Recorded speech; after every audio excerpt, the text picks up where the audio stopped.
Hey, Five fans, it's Michelle Joy Phelps, and I'm joined now with Eddie Hearn. Eddie, good to see you here at the Matchroom Boxing Gym. Hello. Hello. How are you? I'm well, thank you. You seem to be in great spirits. I'm in unbelievable spirits. I woke up this morning, I was breathing, and I went out, and it was such a beautiful day, and I ran 8 kilometres, and I had an ice bath, which is what I have most days now, and I feel on top of the world. 8 kilometers is what in miles? 5.5. Five miles? Yeah, just under 5 miles. Oh, well done. Thank you. Well done. Well, obviously we're here for the Conor Benn Chris Eubank Jr. fight that's coming up in just a few weeks, but I have to ask you about the impending news. Tyson Fury just put a video out this morning saying that he's willing to give it a little bit more time, bearing in mind that he actually signs the contract today. Yeah, look, it's baffling, really. I mean, I don't want to say anything that's going to negatively impact. Like, I have to say, one of the great things about this whole situation is, you know, us in Queensbury don't talk, really. Yeah. Right? All the conversations, all the negotiations have been great. Tyson Fury will tell you the bits that you want to hear. So let me tell you a few bits that you need to know. Firstly, when we agreed terms for this fight, it took us over a week to receive a contract back from Queensbury. I don't even mind that. I'm not moaning about that because it's a very complex fight and it's one of the biggest fights in the world. When we received that contract, it was all over the place, right? It was nowhere near being any kind of situation that we could be close to signing. We have not had that contract for 14 days, like he said. Secondly, over the next week, we all worked tirelessly. We had a number of calls, meetings, Zoom calls to try and get the contract in some kind of shape. On Monday, just gone, we sent Queensbury our final draft of the contract with our final comments. He then came out on the same day and said, "The fight's off. You're a pussy. I'm not taking this fight. I'm moving on." Okay. George sort of said, "Look, let me talk to him. Let me get to where we are." Yesterday, we received back Queensbury's comments on our final comments, which are being reviewed at the moment. Now, this is 2 days after him saying the fight's off, it's not happening. We carried on, right? And then he pops up today and says, sign a contract today. Like, when we send a final draft that's ready to sign and we get a load of comments back, it's not ready to sign, okay? So they have to be reviewed and we go from there. So we're all willing to go through the process to get this fight signed. You have to remember, whilst AJ's the challenger, we're accepting a smaller split, we understand. He's not just a regular opponent. He has a number of huge commercial broadcast deals. When Fury says all the broadcast deals are agreed, they're not agreed, but it's certainly going well, right?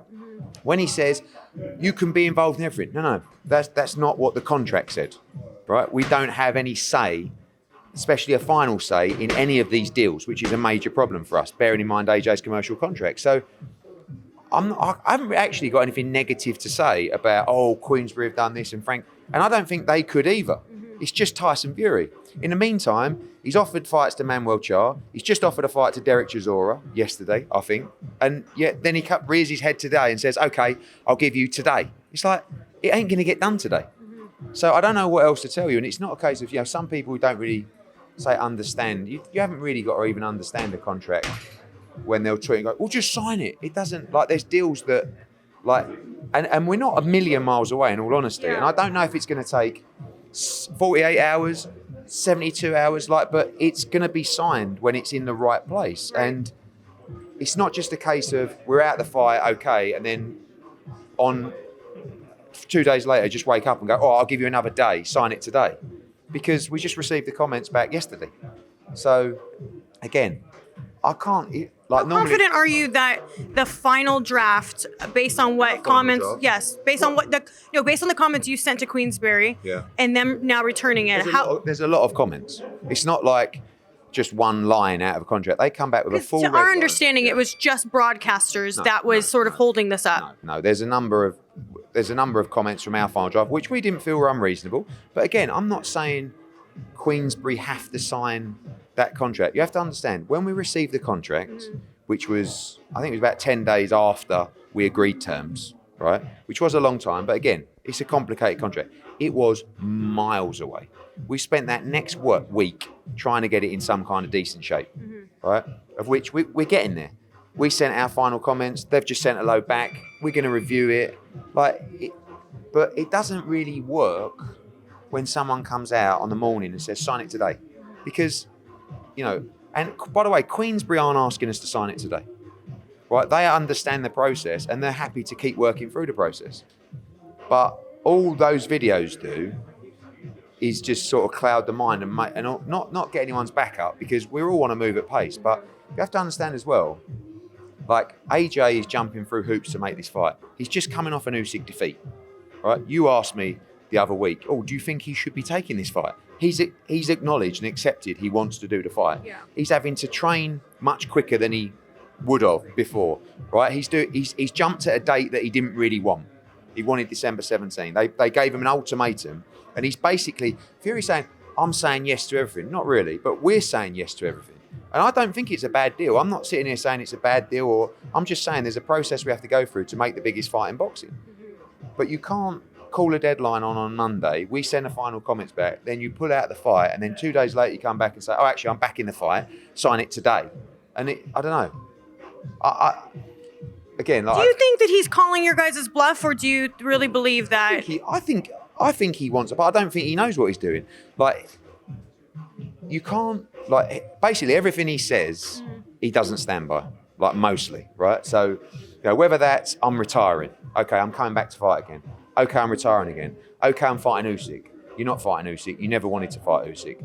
Okay, I'm retiring again. Okay, I'm going to give all my purse to the homeless. Okay, I'm going to fight AJ. Okay, the AJ fight's off. I'm walking away from the AJ fight. Okay, I'm back in the AJ fight now. So I don't really want to focus on what Tyson Fury's saying. I'm just focusing on what Queensberry is saying. So obviously this is new for all of us as well, to see you and Frank sort of, are you speaking with Frank? George, really, yeah. Okay. George Warren. And it's honestly, like, when they pulled out of the fight on Monday, I was actually thinking, do you know what? I'd say, what a fucking waste of time. But actually, the fact that those communications have opened with him, it's actually been quite positive and enjoyable. Like, there's not been any shouting. Yeah. There's not been any real disagreements. No, it's been good. And like, we've spoke to George every day for the last 10 days. And I spoke to him last night at midnight, right? And he sort of said to me, look, let me speak to Fury in the morning. He's told me the fight's off, but let me speak to him. And then rather than we get a call back from George Warren, we see an Instagram post with Tyson Fury's views. It's just a bit weird. Like, these fights just don't get made on Instagram. So when you pull out on Instagram and then you stick it back on someone in the public on Instagram, I don't know. Well, Frank said to me post the Joyce and Parker fight, he's very confident that this fight is going to happen. Do you feel the same way? Do you feel? Not really. Not really. Not because I don't know what to believe. Like, you can't come out and say the fight is off, right? It's off the table. You're a pussy, blah, blah, blah, whatever. So, like, from that moment, you don't down tools, but, like, it's not like, but we carry on, but not at the same pace. And then yesterday we received the comments back from our draft on Monday. And then that's got to go to our lawyers, it's got to go to AJ's lawyers, and we've got to go through that, of which we're doing today. But it's not going to get signed today. Okay. So, and I don't want to call Fury's bluff and say, walk away then. But he said he was doing that on Monday. And if you want to walk away from the fight. But we're just happy, honestly, the fight fans in general, just happy to hear that the two of you guys are still continuing moving forward. But you know what, Michelle? It becomes tedious to people. I've come here today for the Conor Ben Media Day. I know I'm going to get asked loads of questions about it. People get bored, right? If you look at Tyson Fury's post and read the comments, half of it is, yeah, AJ, sign the contract, you dosser, and the other half is, this is fucking boring. Like, just work away to get it done and trust your team and your lawyers to get it done, and hopefully they do. This, I'm pulled out of the fight, I'm back in the fight, you've got a day, you've got this. It really doesn't help.